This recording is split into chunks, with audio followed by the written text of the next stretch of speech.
Good morning, good afternoon, good evening.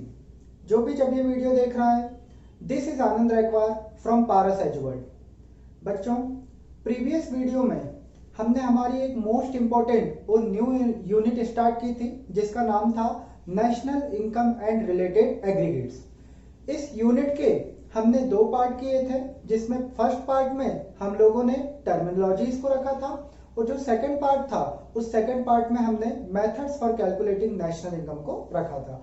और first part हमने कल स्टार्ट किया था, दैट इज हमने टर्मिनोलॉजीज को स्टार्ट किया था। उस टर्मिनोलॉजीज में हमने मेनली दो टर्मिनोलॉजीज पढ़ ली थी, जिसमें से फर्स्ट जो थी वो थी नेशनल इनकम और सेकंड थी हमारी डोमेस्टिक इनकम। इसलिए मैंने आप देखो कि वहां नंबरिंग में भी उसको कैपिटल ए और जो डोमेस्टिक इनकम थी उसको कैपिटल बी नंबरिंग दी थी। तो जैसी मैं नंबरिंग दे रहा हूं वैसे ही आपको नंबरिंग देना। जहां पर मैं हैशटैग लगा के मीनिंग लिख रहा हूं वहां पर आपको भी हैशटैग लगा के ही मीनिंग लिखना। उससे क्या होगा, तो मैं उससे ये होगा कि जो आपके ABCD करके मैं नंबरिंग दे रहा हूं वो हमारी मेन टर्मिनोलॉजीज है, और उसको पढ़ते पढ़ते अगर उसके अंदर कोई इंपॉर्टेंट वर्ड्स आते हैं तो उसको हम हैशटैग लगा के अलग से पढ़ लेते हैं, है ना। ठीक, तो हमने जो मेन हमारे जो मेन पॉइंट्स थे, जो मेन दो टर्मिनोलॉजीज थी वो कौन कौन सी थी? एक थी नेशनल इनकम और दूसरी थी हमारी कौन सी? Domestic income. और नेशनल और डोमेस्टिक इनकम पढ़ते समय हमारे उसमें डेफिनेशन में तीन इंपॉर्टेंट वर्डिंग्स आई थी, दैट इज रेसिडेंट मतलब क्या होता है, इकोनॉमिक टर्मिनोलॉजीज मतलब क्या, इकोनॉमिक टेरिटरी मतलब क्या होता है, और फैक्टर इनकम मतलब क्या होता है। ठीक है, तो हमने रेसिडेंट भी पढ़ा था, इकोनॉमिक टेरिटरी भी पढ़ा था और फैक्टर इनकम को भी पढ़ा था। और फैक्टर इनकम से ही रिलेटेड एक और कॉन्सेप्ट था, दैट इज ट्रांसफर इनकम। तो हमने फैक्टर इनकम और ट्रांसफर इनकम दोनों को डिफरेंस के फॉर्म में समझा था। अच्छा, आप लोगों को लग रहा होगा कि अच्छा उसमें एक नॉन रेसिडेंट भी आया था वर्ड, उसको तो हमने नहीं पढ़ा। तो बेटा नॉन रेसिडेंट का मीनिंग कभी एग्जाम में नहीं आता, हमेशा मीनिंग आएगा किसका? रेसिडेंट का एग्जाम में। ठीक है, चलिए, तो ए और बी हमारे मेन जो पॉइंट्स थे टर्मिनोलॉजीज के वो कंप्लीट हो गए थे। आज सी पॉइंट से हमारी नई टर्मिनोलॉजी स्टार्ट होगी, मतलब वही आगे कंटिन्यूएशन में चलेगा। तो लेट्स बिगिन। अब नेशनल इनकम और डोमेस्टिक इनकम ये दो मेन टर्मिनोलॉजीज के बाद हमारी नेक्स्ट टर्मिनोलॉजीज है जिसका नाम है एन फीफा, मतलब NFIFA। ये हमारी टर्मिनोलॉजीज का नाम है ना। इसको क्या बोल रहा हूं मैं? एन फीफा बोल रहा हूं। वैसे उसको नेट फीफा बोलते हैं, पर ठीक है अभी मैं एन फीफा बोल रहा हूं। अब इसका मतलब क्या होता है पहले हम ये देखते हैं। तो एन फीफा का फुल फॉर्म क्या है पहले हम ये जानते हैं। तो N FIFA stands for net factor income from abroad. क्या है full form? Net factor income from abroad. समझे, ये तो हुआ फुल फॉर्म। अब इसके मीनिंग की बात करते हैं, तो इसका मीनिंग क्या होगा भाई? तो मीनिंग सुनना भाई, इसका मतलब होता है कि ये एक डिफरेंस है। किसका डिफरेंस है? अब डिफरेंस है तो एटलीस्ट दो चीजें तो होनी चाहिए। तो दो चीजों का ये डिफरेंस होता है। दो चीजें कौन कौन सी? एक होता है net factor income from sorry एक होता है फैक्टर इनकम फ्रॉम अब्रॉड और एक होता है फैक्टर इनकम टू अब्रॉड। ये दोनों साइड में लिख दे रहा हूं। एक होता है फैक्टर इनकम फ्रॉम अब्रॉड और एक होता है फैक्टर इनकम टू अब्रॉड। इन दोनों का डिफरेंस ही क्या बनता है हमारा? इन दोनों का डिफरेंस बनता है हमारा net factor income from abroad. यानी एन फीफा क्या है? N FIFA is nothing but the difference between factor income from abroad and factor income to abroad, है ना। अच्छा, ये जो फैक्टर इनकम फ्रॉम अब्रॉड है इसको भी शॉर्ट में बोलते हैं फीफा, और जो फैक्टर इनकम टू अब्रॉड है इसको शॉर्ट में बोलते हैं फीटा, है ना। फीटा मतलब FITA, तो फीटा का क्या हो जाएगा? Factor income to abroad. और यहां पर है फीफा FIFA, तो फुल फॉर्म क्या बन जाएगा? फैक्टर इनकम फ्रॉम अब्रॉड, है ना। फीफा वो फीफा वर्ल्ड कप वाला नहीं है, फीफा वर्ल्ड कप फुटबॉल पता ही नहीं होगा अपने को, तो बस एक ही वर्ल्ड कप पता, वर्ल्ड कप बोला यानी क्रिकेट, सचिन तेंदुलकर, धोनी और कोहली, यही सब होते हैं ना। ठीक है भाई, अब ये मत पूछ लगना सर वहाँ फीफा का फुल फॉर्म क्या है, मुझे नहीं पता। मुझे यहाँ का फीफा पता है बस, और यही मेरे काम का है। ठीक है, तो factor income from abroad FIFA, factor income to abroad FITA. इन दोनों का डिफरेंस ही क्या बन गया? एन फीफा, मतलब नेट फीफा, मतलब net factor income from abroad. अब ये तो डिफरेंस है, मतलब मीनिंग तो वहां है ही नहीं। मेन जो एक्चुअली बात की जाए एन फीफा की, तो एन फीफा तो कोई मीनिंग बताता ही नहीं है। वो तो बस इतना बोलता है कि मैं तो भाई डिफरेंस हूं किसका? इन दोनों का, फैक्टर फीफा का और फीटा का। मैं शॉर्ट में बोलूंगा, है ना, फीफा और फीटा। ठीक है, तो हमें तो ये देखना पड़ेगा भाई कि फैक्टर इनकम फ्रॉम अब्रॉड मतलब फीफा क्या है और फैक्टर इनकम टू अब्रॉड यानी फीटा क्या है। ठीक है, तो इसको समझने के लिए देखना, पहले मैं अपन एक एग्जांपल रखते हैं। ये अपनी इंडिया रखी मैंने और इस इंडिया में ये दो लोग रखे, एक कौन रखा, ये मैंने रख दिया ये अपने अंबानी जी, और दूसरे रख दिए वही जुकरबर्ग है ना, जो अपने पिछली क्लास में पढ़े थे, वही मैंने दोनों पर्सन को लिया है। एक कौन है रेसिडेंट, दूसरा कौन है नॉन रेसिडेंट। रेसिडेंट कौन, अंबानी जी, मतलब रेसिडेंट मतलब अपनी लैंग्वेज में बोले तो ये इंडिया में रहता है, इंडिया में कमा के ला रहा, और नॉन रेसिडेंट मतलब जो इंडिया का नहीं है। ठीक है, तो अब देखो भाई, अगर अंबानी जी हैं तो अंबानी जी क्या करेंगे, विदेश से पैसा कमा के लाएंगे, है ना। और अंबानी जी कौन है, एक फैक्टर, और ये जो जुकरबर्ग है ये भी कौन है, फैक्टर। दोनों ही पर्सन फैक्टर है। फैक्टर समझते हो ना, वही बताया था, factors of resources, land, labour, capital, entrepreneur. तो दोनों एंटरप्रेन्योर हैं, तो दोनों क्या हुए, फैक्टर। तभी तो ये जो इनकम कमाते हैं इनको हम फैक्टर इनकम बोलते हैं, है ना। चाहे अंबानी जी इनकम कमाए, चाहे जुकरबर्ग जी इनकम कमाए, दोनों की जो इनकम वो कमा रहे हैं उन दोनों की इनकम को हम क्या बोलेंगे, फैक्टर इनकम, क्योंकि दोनों ही फैक्टर्स ऑफ प्रोडक्शन है। तो अंबानी जी क्या करेंगे, विदेश से इनकम कमाएंगे और कहां लेके आएंगे, इंडिया में लेके आएंगे। यानी अंबानी जी ने पैसा कमाया विदेश से और उसको लेके आ गए कहां, इंडिया में। और अंबानी जी की इनकम को क्या बोल रहे हैं हम, फैक्टर इनकम, है ना। तो अंबानी जी की इनकम फैक्टर इनकम विदेश में कमाई और इंडिया लेके आ गए तो क्या कहलाएगी, फैक्टर इनकम फ्रॉम अब्रॉड। और अंबानी जी कौन है, रेसिडेंट है, फैक्टर है, रेसिडेंट भी है ना। तो क्या बोल सकता हूं मैं फैक्टर इनकम फ्रॉम अब्रॉड को, फैक्टर इनकम है मतलब मैं बोलूंगा it is income generated by factor, या ऐसा बोलता हूं it is a factor income generated by resident, है ना। Factor income generated by resident and taken from abroad to India या टू इकोनॉमिक टेरिटरी। तो इसका मतलब ये है कि एक रेसिडेंट ने विदेश से जो भी पैसा कमाया उसको जब वो विदेश से लेकर इंडिया में आ जाता है, विदेश का पैसा, विदेश की इनकम कमाई हुई इंडिया में ले आया, तो वो कहलाई factor income from abroad. From यानी आउटसाइड कंट्री, वहां से लेकर आ गए, इसीलिए नाम क्या लगा, फैक्टर इनकम फ्रॉम अब्रॉड। मतलब अब्रॉड यानी क्या होता है, फॉरेन, है ना। तो फॉरेन से इनकम कमा के ले आया फैक्टर इंडिया में, इसलिए उसको क्या बोल दिया, फैक्टर इनकम फ्रॉम अब्रॉड। ठीक है, एक तो अंबानी है जिसने बाहर से मतलब अब्रॉड से इनकम कमा के इंडिया लाया, तो फ्रॉम अब्रॉड वो इनकम कहलाई। दूसरा ये जुकरबर्ग है, अब ये क्या करेगा, विदेश में जो कमा रहा वो तो कमा रहा, इंडिया में भी कमा रहा। अब इंडिया में जो इनकम कमाएगा तो इंडिया में तो रखेगा नहीं, क्या करेगा, इसको ले जाएगा, कहां ले जाएगा, विदेश ले जाएगा, फॉरेन ले जाएगा, समझे। तो इसका मतलब ये है, ये पहली बात तो जो जुकरबर्ग है वो कौन है, नॉन रेसिडेंट। फैक्टर है पर ये पर्सन क्या कहलाएगा, नॉन रेसिडेंट।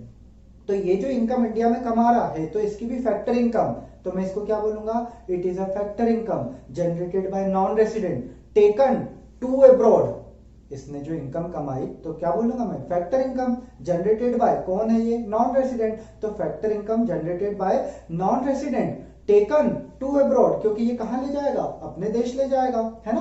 तो अब्रॉड ले जाएगा, इसीलिए इसकी जो इनकम है उसको मैं क्या बोल रहा हूं, factor income from, sorry factor income to abroad, समझे।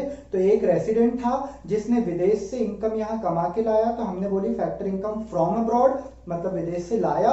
और एक ये है नॉन रेसिडेंट जिसने इनकम यहां से कमा के अब्रॉड ले गया, तो हमने इसकी इनकम को क्या बोल दिया, फैक्टर इनकम टू अब्रॉड, समझे। तो फैक्टर इनकम फ्रॉम अब्रॉड और फैक्टर इनकम टू अब्रॉड दोनों का मतलब आपको समझ आया। तो मीनिंग में हम क्या बोलेंगे, फैक्टर इनकम फ्रॉम अब्रॉड का, it is a factor income generated by resident taken from abroad, जो कि वो बाहर से लेके आया। और यहां क्या बोलेंगे, it is also factor income but generated by non resident and taken to abroad, जो कि अब्रॉड ले गया। यहां फ्रॉम अब्रॉड, अब्रॉड से लाए, और रेसिडेंट यहां पर टू अब्रॉड यानी अब्रॉड ले गया, कौन, नॉन रेसिडेंट, समझे। तो ये हमारी हुई factor income from abroad FIFA, factor income to abroad FITA. और इन दोनों का डिफरेंस क्या कहलाएगा, नेट फीफा, मतलब net factor income from abroad. अच्छा, इसका यूज क्या होगा वो भी हम जान ले। तो जब हम आगे पढ़ेंगे कि डोमेस्टिक इनकम को नेशनल इनकम में कैसे कन्वर्ट करते हैं, तब हमको नेट फीफा की जरूरत पड़ती है। और नेट फीफा के कैलकुलेशन के लिए हमें फीफा और फीटा की जरूरत पड़ती है ना। मैं सब आपको बताते भी जाऊंगा कि हम जो भी टर्मिनोलॉजीज पढ़ रहे हैं उसका क्या सेंस है, कहां उसका यूज होना है, समझे। तो ये जो हमने नेट फीफा पढ़ा, एन फीफा पढ़ा, उसका कहां यूज होगा, जब आप डोमेस्टिक को नेशनल इनकम में या नेशनल इनकम को डोमेस्टिक इनकम में कन्वर्ट करोगे, उस समय आपको नेट फीफा का यूज होगा। और नेट फीफा निकालने के लिए आपको दोनों चीजों की जरूरत पड़ेगी, एक factor income from abroad, factor income to abroad. समझ गए आप भाई इस चीज को? ठीक है, तो ये हमारा एक ही मेन कॉन्सेप्ट सी नंबर का कौन हुआ, net factor income from abroad. और उसी के दो हमने जो पार्टीशन बनाए जिसमें फ्रॉम अब्रॉड भी आया, टू अब्रॉड भी आया, उसको हैशटैग लगा के यहाँ पर हमने पढ़ लिया। ठीक है, मतलब इसको अलग से टर्मिनोलॉजीज का नाम नहीं दिया, मेन टर्मिनोलॉजीज क्या थी, net factor income from abroad, और उसी के ये दो पार्ट हमने देखे। ठीक, अब इसको हटा दें, सी नंबर का हो गया हमारा। अब हम पढ़ेंगे डी नंबर का और ई नंबर का कॉन्सेप्ट, जिसका नाम होगा, एक होगा मार्केट प्राइस और एक होगा फैक्टर कॉस्ट। ठीक है, दोनों हम रख लेते हैं, यहीं साइड में रखते हैं। एक है क्या, मार्केट प्राइस, और दूसरा है फैक्टर कॉस्ट। मार्केट प्राइस को हम शॉर्ट में एमपी बोलेंगे, फैक्टर कॉस्ट को हम शॉर्ट में एफसी बोलेंगे। अच्छा, जहां पर भी मैं ऐसे शॉर्ट फॉर्म यूज कर रहा हूं, जैसे net factor income from abroad को मैंने एन फीफा लिख दिया, फैक्टर इनकम फ्रॉम अब्रॉड को मैंने फीफा लिख दिया, फैक्टर इनकम टू अब्रॉड को मैंने फीटा लिख दिया, यहाँ मार्केट प्राइस को मैंने एमपी लिख दिया, फैक्टर कॉस्ट को मैंने एफसी लिख दिया, तो क्या आप एग्जाम में ऐसा लिख सकते हैं? Yes, of course yes.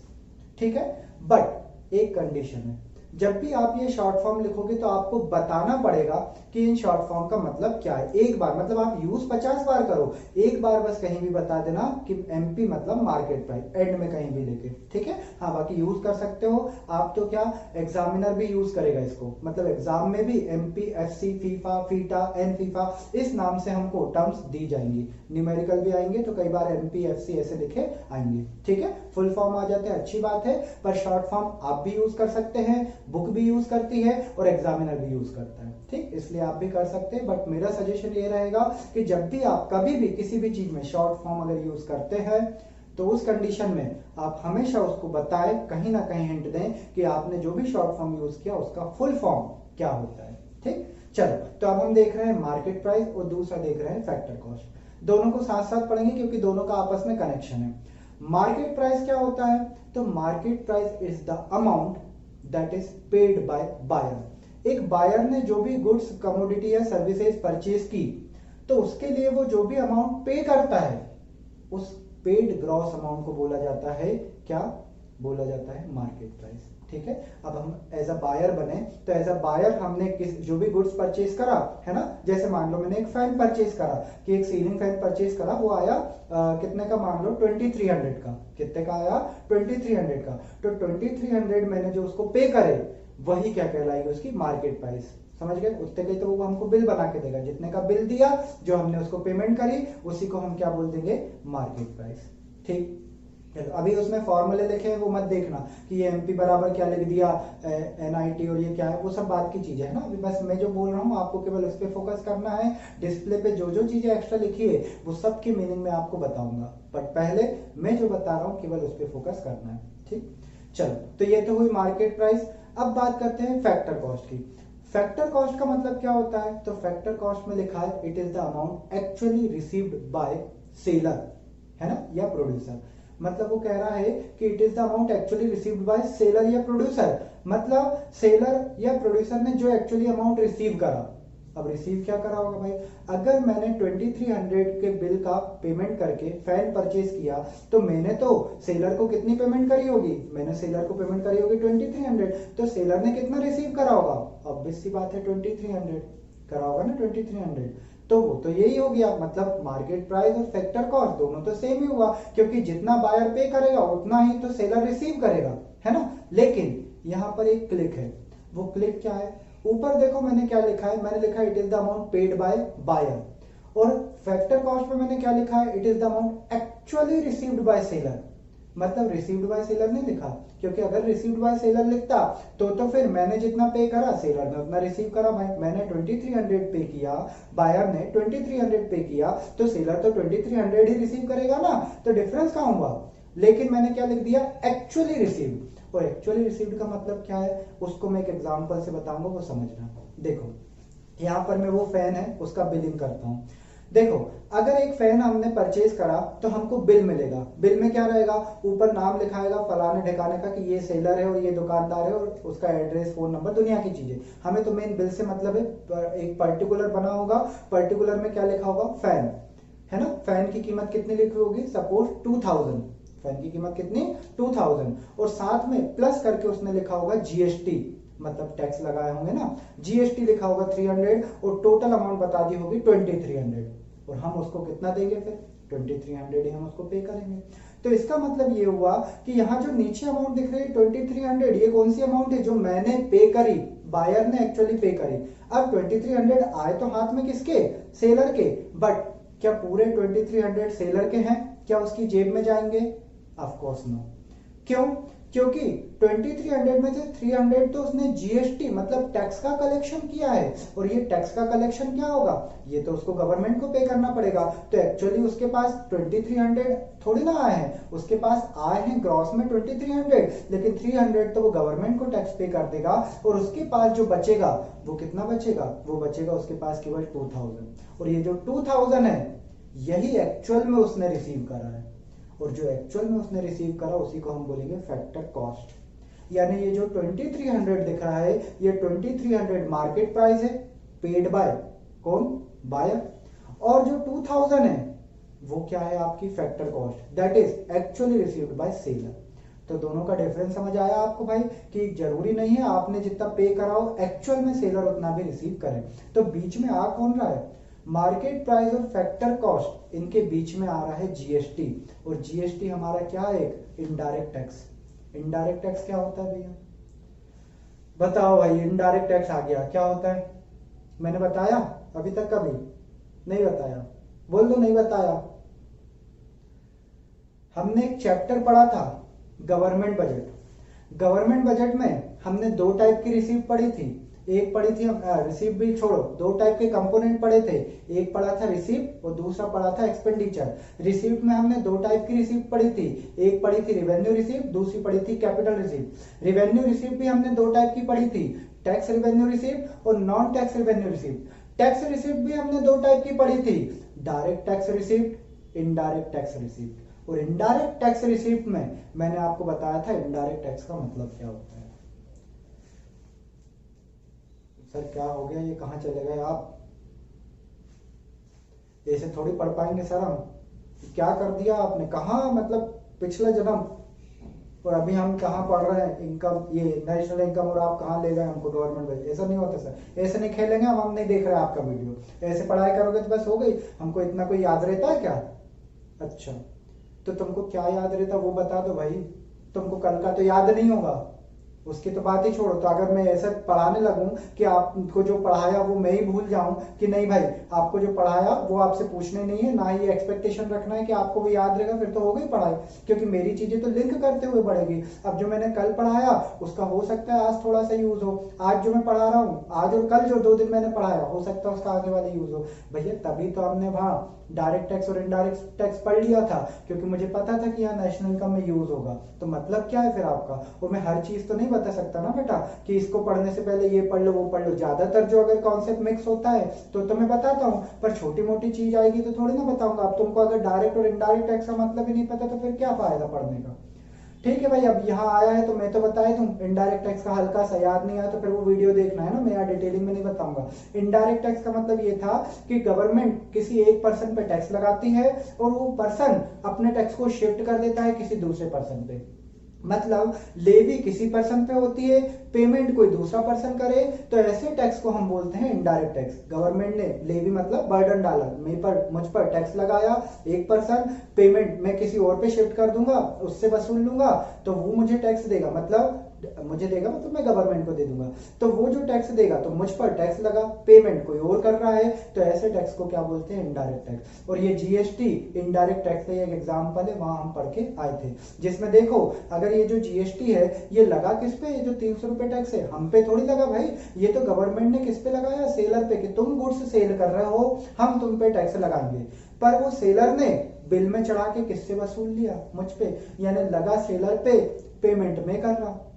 उसने उसका टैक्स का बर्डन मुझ पर शिफ्ट कर दिया, तो इस तरह की कैरेक्टरिस्टिक्स रखने वाले टैक्स को ही हम क्या बोलते हैं, इनडायरेक्ट टैक्स। तो जीएसटी हमारा क्या हुआ, एक इनडायरेक्ट टैक्स हुआ, क्योंकि वो लगा किसी और पे थे, भर कोई और रहा है, मतलब पेमेंट कोई और कर रहा है, तो ऐसा टैक्स क्या कहलाता है, आपका इनडायरेक्ट टैक्स कहलाता है। ठीक है भाई, ठीक। याद नहीं आया होगा तो बेटा वही वाला वीडियो देखना, क्योंकि यहाँ डिटेलिंग में इनडायरेक्ट टैक्स की करने की नहीं बैठा हूँ। ठीक, चलो। तो एक फैक्टर कॉस्ट है, एक मार्केट प्राइस है, और बीच में जो रोल प्ले कर रहा है वो कौन है, वो है आपका इनडायरेक्ट टैक्स। मतलब देखो, अगर फैक्टर कॉस्ट में इनडायरेक्ट टैक्स को ऐड कर दें तो आपका क्या बन जाता है, मार्केट प्राइस। वही तो फॉर्मूला देख लो आप, फैक्टर कॉस्ट का फॉर्मूला, सॉरी हाँ, फैक्टर कॉस्ट का फॉर्मूला क्या लिखा है, फैक्टर कॉस्ट के फॉर्मूला नहीं, मार्केट प्राइस का फॉर्मूला देखो, क्योंकि क्या लिखा है अपने को, मार्केट प्राइस बनाना ना, तो फैक्टर कॉस्ट प्लस क्या कर दें हम, इनडायरेक्ट टैक्स, तो क्या बन जाएगा, मार्केट प्राइस। तो मार्केट प्राइस का फॉर्मूला बन रहा है, क्या फॉर्मूला बन रहा है,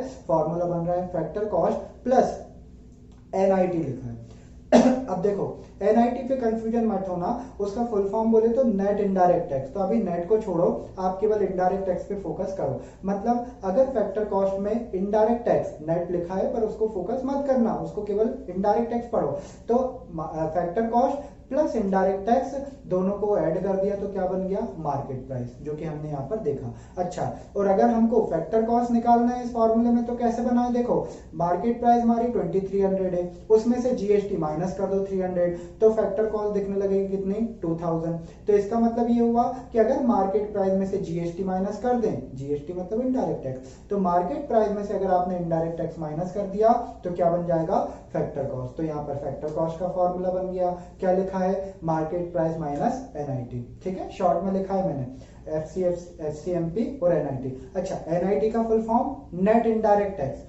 यहां पर मैंने अभी आपको बोला कि बेटा आप केवल नेट पे फोकस मत करो, केवल इनडायरेक्ट टैक्स देखो, तो अभी आपको नेट पे फोकस नहीं करना है। अभी एमपी और एफसी का मतलब समझना था, हमने वो देखा। एमपी एफसी के मतलब में क्या है, market price it is the amount paid by buyer, formula बनता है MP is equal to FC plus NIT, मतलब factor cost plus net indirect tax. और फैक्टर कॉस्ट का मीनिंग क्या हुआ, it is the amount actually received by seller, formula बनाए तो factor cost is equal to MP minus NIT, मतलब market price में से एनआईटी माइनस कर दो, एनआईटी नेट इनडायरेक्ट टैक्स। अब देखो, इनडायरेक्ट टैक्स तो हमको पता है क्या होता है ना, इनडायरेक्ट टैक्स अभी हमने देखा, it is the tax levied by government on one person and actually paid by another person, तो उसे हम बोलते हैं इनडायरेक्ट टैक्स। वो मीनिंग नहीं, वो वहां लिखा था, यहाँ नहीं देखना है। यहाँ हमको क्या देखना है कि नेट इनडायरेक्ट टैक्स का मतलब क्या होता है।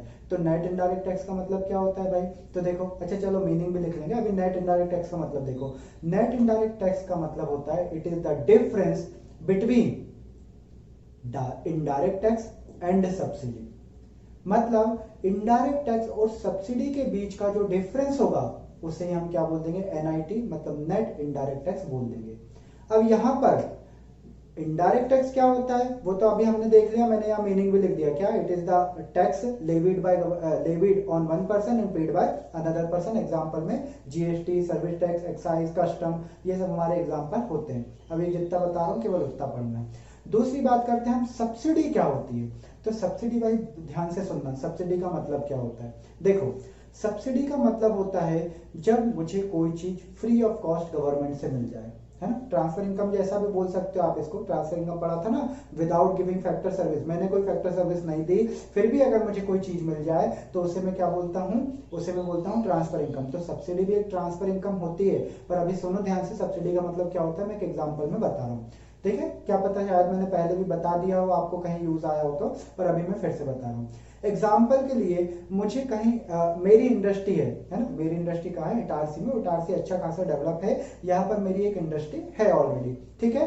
पर अब क्या करें, हम जा रहे हैं कोई ऐसे, गवर्नमेंट चाहती है कि कोई ऐसा एरिया जो बैकवर्ड है मतलब कि वहां ज्यादा डेवलपमेंट नहीं है, और गवर्नमेंट चाहती है क्या कि वहां पर भी इंडस्ट्री डाले। मैं हूँ, अंबानी हूँ, टाटा हो, ऐसे बड़े बड़े लोग वहां आए और अपनी इंडस्ट्री डालें। तो क्या अपन छोटे हैं क्या, देखो भाई अपन भी अंबानी से कम नहीं है ना, बस ये अपन शो ऑफ नहीं करते। चलो, तो बात करते हैं, क्या बात ये कर रहे हैं कि जो गवर्नमेंट है उसको क्या चाहिए, उसको चाहिए बैकवर्ड एरिया में इंडस्ट्री का एस्टैब्लिशमेंट। तो वो क्या करेगी, हम जैसे लोगों को ऑफर देगी कि आप वहां आइए और अपनी इंडस्ट्री डालिए, है ना।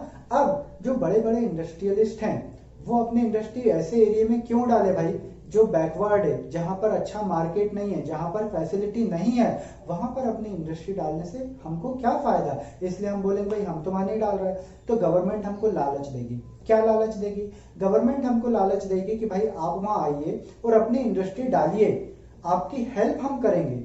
और कैसे हेल्प हम करेंगे? एग्जाम्पल के लिए जैसे मान लो उस एरिया में जो बैकवर्ड एरिया है वहां पर मुझे अपनी इंडस्ट्री डालना है, तो वहां प्लांट एंड मशीनरी लग रही है जिसका खर्चा आ रहा है 100 करोड़। कितना आ रहा है? 100 करोड़ रुपीस का खर्चा आ रहा है। कहां पर? उस बैकवर्ड एरिया में अगर मैं अपनी प्लांट एंड मशीनरी स्टैब्लिश कर रहा हूं तो क्या होगा भाई? मैं 100 करोड़ लगाऊंगा तो गवर्नमेंट कहती है कि एक काम करो, आप 60 करोड़ खर्च करो, 40 करोड़ हम मिलाएंगे और आप वो हमें वापस मत देना। मैं तो खुश हो जाऊंगा। खुश हो जाऊंगा कि नहीं भाई कि 100 करोड़ मुझे खर्च करने हैं पर मेरा काम तो 60 करोड़ में ही हो जा रहा है। तो ये जो 40 करोड़ रुपए की गवर्नमेंट ने मुझे एड्स दी है, मतलब हेल्प करी है, फाइनेंशियल मदद जो की है, उसे ही मैं बोलता हूं सब्सिडी। समझे? तो सब्सिडी का मतलब क्या है? इट इज अ फाइनेंशियल और इकोनॉमिकल हेल्प या aids given by government, provided by government, है ना, टू अस और ह्यूमन। मतलब किसी भी पर्सन को जब गवर्नमेंट किसी भी टाइप की फाइनेंशियली इकोनॉमिकल एड्स यानी हेल्प प्रोवाइड करती है तो उसे ही हम क्या बोलते हैं? सब्सिडी बोलते हैं। और इनडायरेक्ट टैक्स का तो मीनिंग हमने देख लिया। तो इनडायरेक्ट टैक्स और सब्सिडी, इन दोनों का डिफरेंस ही क्या बन जाता है? Net indirect tax. और एग्जाम में हमको हमेशा इनडायरेक्ट टैक्स और सब्सिडी देंगे, हम उन दोनों को माइनस करके क्या निकाल लेंगे? नेट इनडायरेक्ट टैक्स निकाल लेंगे। और नेट इनडायरेक्ट टैक्स का यूज करके हमसे को या तो एमपी निकालना पड़ेगा या एफसी निकालना पड़ेगा, as the information given by the question. Question के द्वारा जैसे इंफॉर्मेशन दी होगी उसके अकॉर्डिंग हम उसको सॉल्व करेंगे। समझ गए? तो एमपी और एफसी का कॉन्सेप्ट आपको क्लियर हुआ यहाँ। तो सी नंबर का अभी हमने आज की डेट में कॉन्सेप्ट देखा, वो क्या? वो था हमारा net factor income from abroad. उसके बाद हमने जो कॉन्सेप्ट देखा डी नंबर का, दैट इज मार्केट प्राइस। और ई नंबर का कॉन्सेप्ट देखा, दैट इज क्या? Factor cost. और एग्जाम्पल से आपको क्लियर हो ही गया होगा। अब डी नंबर के बाद हम ई नंबर का हमारा कॉन्सेप्ट देखेंगे। ए बी सी डी हो गया ना, कितना? सी डी ई, नहीं ई हो गया। एफ नंबर का कॉन्सेप्ट देखेंगे। एफ नंबर का हमारा कॉन्सेप्ट है ग्रॉस। अब ये ग्रॉस का मतलब क्या होता है? तो देखो ये शायद आपको थोड़ा भी समझने में दिक्कत है जब तक कि मैं एंड पे नहीं आ जाऊं। जैसे मैं एंड पे आ जाऊंगा आपको ग्रॉस और ये नेट, ये दो नाम के कॉन्सेप्ट समझ आ जाएंगे। दोनों को मैं साथ ही रखता हूं, एक रख रहा हूं ग्रॉस, एक रखता हूं नेट, है ना। तो एफ और एफ के बाद क्या आएगा? जी। तो एफ और जी हमारे दो कॉन्सेप्ट है, एक है ग्रॉस, दूसरा है नेट। अब ग्रॉस का मतलब क्या होता है? तो ऐसी कोई भी अमाउंट जो कि डेप्रिसिएशन को अगर इंक्लूड कर लेती है, इंक्लूड कर लेती है मतलब उसमें ऐड कर लेती है, शामिल कर लेती है, तो ऐसी अमाउंट को हम ग्रॉस अमाउंट बोलते हैं। और नेट क्या होगा? जब आप डेप्रिसिएशन को एक्सक्लूड कर दो, यानी ऐसी कोई भी अमाउंट जो डेप्रिसिएशन को एक्सक्लूड करती है उसे हम क्या बोल देते हैं? नेट बोल देते हैं। तो ग्रॉस और नेट दोनों साथ के कॉन्सेप्ट हैं। अभी देखो जब भी मैं जोड़े से पढ़ाता हूं इसका मतलब कोई लिंक होता है भाई, है ना। जैसे नेशनल इनकम, डोमेस्टिक इनकम हमने जोड़े से पढ़ी क्योंकि उनका आपस में लिंक था। उसके बाद फिर हमने क्या पढ़ा था साथ में? हमने पढ़ा था फैक्टर इनकम और ट्रांसफर इनकम, क्योंकि वो आपस में लिंक था। इसी तरह हमने मार्केट प्राइस, फैक्टर कॉस्ट पढ़ा, इसका आपस में लिंक था। और अब जो हम पढ़ रहे हैं वो क्या पढ़ रहे हैं? ग्रॉस और नेट, इसका आपस में लिंक है। तो जब भी मैं ऐसे साथ साथ पढ़ा रहा हूं तो समझ लेना कि ये जोड़े से हैं, इनका आपस में लिंक है। जोड़े होते ना भाई, अरे शादी ब्याह की बात नहीं कर रहा, अरे जोड़े तो सब्जी भाजी में भी होते भैया, धनिया मिर्ची आलू प्याज होते कि नहीं। तो ऐसे भाई यहाँ पे भी जोड़े, पढ़ाई में भी जोड़े, हर जगह जीवन में जोड़े, भगवान ने धरती पे जोड़े ही बनाए बस। चलो तो ग्रॉस और नेट देखते ज्यादा नहीं बढ़े आगे, है ना, कहीं और दूसरी दुनिया में निकल जाएंगे। चलो तो यहाँ पर किसकी बात कर रहे हैं हम? ग्रॉस और नेट की। ग्रॉस का मतलब हमने क्या बताया? ऐसी अमाउंट जो डेप्रिसिएशन को इंक्लूड कर लेती है, मतलब शामिल कर लेती है, मतलब ऐड कर लेती है, प्लस कर लेती है, तो उसे हमने क्या बोल दिया? ग्रॉस। और नेट को हमने बोला ऐसी कोई भी अमाउंट जिसमें डेप्रिसिएशन को एक्सक्लूड कर दिया जाता है, हटा दिया जाता है, उसे हम बोलते हैं क्या? उसे हम बोलते हैं नेट। अब इसीलिए देखो यहाँ फॉर्मूले में लिखा है ग्रॉस इक्वल्स टू, क्या लिखा है? Net plus depreciation. यानी जब भी नेट फिगर में, नेट अमाउंट में आप डेप्रिसिएशन की अमाउंट को ऐड कर दोगे तो वो फिगर क्या बन जाएगा? ग्रॉस बन जाएगा। और जब भी आप ग्रॉस अमाउंट में, ग्रॉस फिगर में डेप्रिसिएशन को लेस कर दोगे, एक्सक्लूड कर दोगे, हमने पढ़ा ना अमाउंट एक्सक्लूड डेप्रिसिएशन, तो जब भी आप एक्सक्लूड कर दोगे तो जो अमाउंट बचेगी वो क्या होगी? नेट। अब ये ग्रॉस और नेट का कॉन्सेप्ट क्या है, तो ये कई जगह यूज होगा। जैसे हमसे पूछेंगे ग्रॉस इनकम क्या है या नेट इनकम क्या है, तो ग्रॉस इनकम के लिए हमें डेप्रिसिएशन को ऐड करना पड़ेगा। नेट इनकम पूछी तो हम उसमें से डेप्रिसिएशन को लेस कर देंगे। तो ये जो ग्रॉस और नेट है ये प्रीफिक्स है। प्रीफिक्स तो समझते हो ना, प्रीफिक्स सफिक्स इंग्लिश में पढ़ा होगा। प्रीफिक्स मतलब किसी भी वर्डिंग्स के पहले लग जाता है वो प्रीफिक्स। तो ये जो ग्रॉस और नेट है ये किसी के भी आगे लग जाएगा, जैसे ग्रॉस इन्वेस्टमेंट, नेट इन्वेस्टमेंट, है ना। तो ग्रॉस इन्वेस्टमेंट क्या होगा, जिसमें डेप्रिसिएशन माइनस नहीं हुआ होगा, इंक्लूड रहा होगा, तो वो ग्रॉस इन्वेस्टमेंट। और नेट इन्वेस्टमेंट क्या होगा, जिसमें से डेप्रिसिएशन आपने एक्सक्लूड कर दिया होगा, तो जो अमाउंट बची होगी वो क्या बची होगी, आपकी नेट इन्वेस्टमेंट बची होगी। ठीक है, तो ग्रॉस और नेट ये केवल प्रीफिक्स है, ये किसी भी वर्डिंग्स के साथ आ सकते हैं। Gross income, net income, gross investment, net investment, gross consumption, net consumption, किसी भी नाम से, समझ गए। तो इसलिए हमने दुनिया के नाम नहीं लिखे, केवल लिखा ग्रॉस और नेट। ठीक, अब बात आती है, देखो ग्रॉस बोल रहा है डेप्रिसिएशन को मैं इंक्लूड करूंगा, नेट बोल रहा है डेप्रिसिएशन को मैं एक्सक्लूड करूंगा। तो सवाल आता है ये डेप्रिसिएशन क्या होता है। अब भाई डेप्रिसिएशन क्या होता है, ये एक इकोनॉमिक्स का टीचर बताए कॉमर्स के स्टूडेंट को, उन स्टूडेंट्स को जो अकाउंट्स पढ़ रहा है, तो ये बेइज्जती है अकाउंट्स पढ़ने वाले स्टूडेंट की। भाई मैं बताऊंगा मेरी तो कोई बेइज्जती है नहीं, क्योंकि मैं तो इकोनॉमिक्स का टीचर हूँ। तो मैं अगर अकाउंट्स का बनाऊंगा तो ये तो मेरे लिए और फेवर वाली चीज होगी कि लो इकोनॉमिक्स का टीचर है, उसको अकाउंट भी पता है ना। पर ज्यादा मैं अकाउंट बताऊंगा तुम लोग डिमोरलाइज हो जाओगे, और सर को अकाउंट भी आता है, वो पता नहीं सर को क्या क्या आता है ना। इसलिए मेरे को ज्यादा आता भी नहीं बेटा अकाउंट, सीरियसली बोल रहा हूँ। ठीक है, तो आपको जरूर पता होगा डेप्रिसिएशन का मीनिंग क्या होता है ना। तो बताओ जरा फटाफट डेप्रिसिएशन का मीनिंग क्या होता है। अच्छा, किसी के दिमाग में अगर ये बात आ रही है कि डेप्रिसिएशन का मतलब फिक्स एसेट्स में कमी होना या फिक्स एसेट्स में डिक्रीज होना, तो बहुत गलत बात है भाई। इसका मतलब आपको नॉलेज ही नहीं है, आपने ढंग से पढ़ा ही नहीं। आपने कभी भी ना तो किसी बुक ने ना ही किसी टीचर ने आपको ये बताया होगा कि फिक्स एसेट्स में अगर डिक्रीज हो गया तो उसे आप डेप्रिसिएशन बोलते हो ना, फिक्स एसेट्स में नहीं।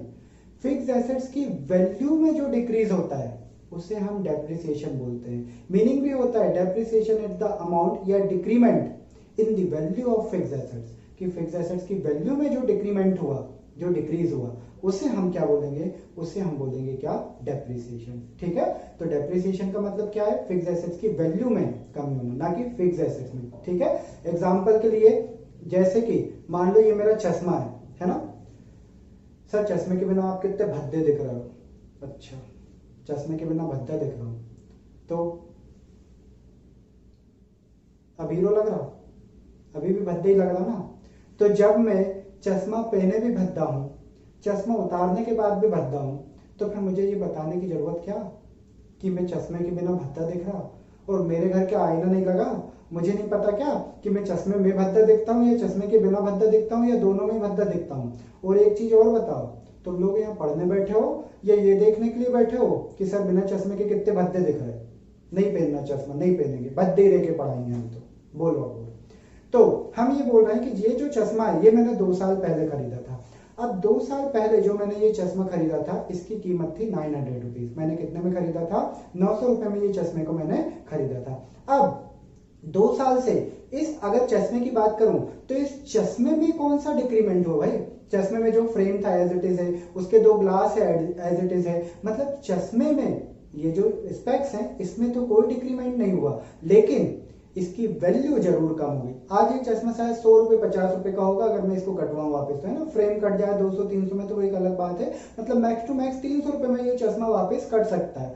तो क्या बात हो रही है, बात ये हो रही है कि ये जो फिक्स एसेट्स है इसमें कमी होना कभी भी डेप्रिसिएशन नहीं होता। ये जो फिक्स एसेट्स की वैल्यू है इसमें जो डिक्रीमेंट हुआ, उस डिक्रीमेंट को, उस डिक्रीज को हम क्या बोलते हैं, हम बोलते हैं डेप्रिसिएशन। ठीक है, अच्छा अब ये क्यों होता है भाई, तो डेप्रिसिएशन होने की वजह क्या है, उसका नॉर्मल वियर एंड टियर। और नॉर्मल वियर एंड टियर का मतलब क्या होता है, उसका जब आप नॉर्मल यूज करते हो, तो नॉर्मल यूज करने की वजह से फिक्स एसेट्स में, जो फिक्स एसेट्स की वैल्यू में जो भी गिरावट या जो कमी होती है, डाउनफॉल होता है अमाउंट में, उसी को हम क्या बोलते हैं, उसको हम बोलते हैं डेप्रिसिएशन। और यहां पर नोट वेरी इंपॉर्टेंट कि डेप्रिसिएशन का एक और नाम है जिसे बोलते हैं कंजम्पशन ऑफ फिक्स्ड एसेट्स। या कंजम्पशन ऑफ फिक्स कैपिटल, है ना। कंजम्पशन ऑफ फिक्स एसेट्स या कंजम्पशन ऑफ फिक्स कैपिटल, ये एक और नाम है डेप्रिसिएशन का। इसको बहुत अच्छे से ध्यान रखना, क्योंकि एग्जाम में जब वो न्यूमेरिकल देता है तो कई बार तो वो डेप्रिसिएशन सीधा सीधा दे देगा, लेकिन कई बार वो डेप्रिसिएशन की जगह पे वर्डिंग्स लिखता है कंजम्पशन ऑफ फिक्स एसेट्स या कंजम्पशन ऑफ फिक्स कैपिटल, और उसके सामने अमाउंट लिख देगा। और हम पता लगा पूरे क्वेश्चन में डेप्रिसिएशन ढूंढ रहे, हमको मिला ही नहीं, क्योंकि डेप्रिसिएशन तो कंजम्पशन ऑफ फिक्स एसेट्स के नाम से दिया था। समझ गए? इसलिए डेप्रिसिएशन का एक और नाम आपको ये ध्यान रखना है। ठीक, तो आज की क्लास में हम लोगों ने कौन कौन से पॉइंट देखे? हमने सी नंबर की टर्मिनोलॉजी देखी, that is net factor income from abroad, जिसके अंदर हमने दो पार्ट देखे, factor income from abroad and factor income to abroad. उसके बाद हम कौन से देखे? डी नंबर और ई नंबर का पॉइंट। डी नंबर का हमारा पॉइंट था मार्केट प्राइस, ई नंबर का हमारा पॉइंट था फैक्टर कॉस्ट, है ना। मार्केट प्राइस का फॉर्मूला भी हमने देखा था, फैक्टर कॉस्ट प्लस एनआईटी मतलब नेट इनडायरेक्ट टैक्स, और फैक्टर कॉस्ट का फॉर्मूला क्या था? मार्केट प्राइस माइनस एनआईटी मतलब net income sorry net indirect tax. और फिर नेट इनडायरेक्ट टैक्स का मीनिंग हमने देखा था, जो कि दो पार्ट। नेट इनडायरेक्ट टैक्स का मीनिंग क्या था? डिफरेंस था बिटवीन इनडायरेक्ट टैक्स और सब्सिडी। इनडायरेक्ट टैक्स और सब्सिडी का मतलब भी जान लिया था। तो इस तरह से सी डी ई पॉइंट देखे थे। उसके बाद एफ और जी नंबर का हमारा पॉइंट था। एफ में हमने ग्रॉस देखा, और जी में एफ के बाद जी में हमने क्या देखा? नेट। और हमने देखा ग्रॉस मतलब क्या, नेट मतलब क्या, और इन दोनों में इंपॉर्टेंट जो डेप्रिसिएशन रोल प्ले कर रहा है, एक में ऐड हो रहा है एक में लेस हो रहा, तो ये जो डेप्रिसिएशन है उसका मतलब क्या होता है, और डेप्रिसिएशन का एक और नाम क्या होता है। ठीक है, तो आज की क्लास में इतना ही। अभी टर्मिनोलॉजी बहुत सारी है भाई। सर कौन से पॉइंट तक है? जी तक तो हो गए, क्या जेड तक जाएगा? मुझे नहीं पता, वो तो डिपेंड करता है मैं कितने पॉइंट्स वैसे बनाते चल रहा हूँ। जैसे कि मैंने एफ और जी पॉइंट बनाया, उसके बाद डेप्रिसिएशन को मैंने पॉइंट नहीं बनाया, हैशटैग लगा के समझा दिया, क्योंकि वो इन दोनों के अंदर कवर हो रहा है। तो ऐसा मुझे नहीं पता कि मैं कितने पॉइंट बनाऊंगा, हाँ, पर अभी पॉइंट है। अभी क्लासेस आपकी चलेगी कम से कम 2-3 तो ये टर्मिनोलॉजीज पर ही, है ना, और शायद ज्यादा ही चल जाए। तो टर्मिनोलॉजीज बहुत सारी है, 1 number 2 number 3 number 4 number 5 number तक के क्वेश्चन कवर करती है हमारी ये टर्मिनोलॉजी। इसलिए टर्मिनोलॉजी को हल्के में मत लेना कि इसमें कुछ नहीं, इसी में सब कुछ है। जो आप मेथड्स पढ़ोगे, जो हमारा national income and related aggregate का पार्ट 2 है, जिसमें हम पढ़ेंगे methods for calculating national income, वो सब कुछ इन्हीं चीजों पर डिपेंड है जो हम यहाँ टर्मिनोलॉजीज में पढ़ रहे हैं। इसलिए टर्मिनोलॉजीज को हल्के में मत लेना। थ्योरी का क्वेश्चन 100% इस टर्मिनोलॉजीज में से अभी तक आया भी है, इस बार भी आएगा, और आने वाले हर साल में भी आएगा। जब तक national income and related aggregate unit है, तब तक टर्मिनोलॉजीज में से कोई ना कोई क्वेश्चन पक्का आते रहेगा। ठीक है, तो अभी हमने जी तक देखा। नेक्स्ट हमारी जो टर्मिनोलॉजीज है वो नेक्स्ट क्लास में कंटिन्यू करेंगे। Till then bye bye to all of you, thank you so much.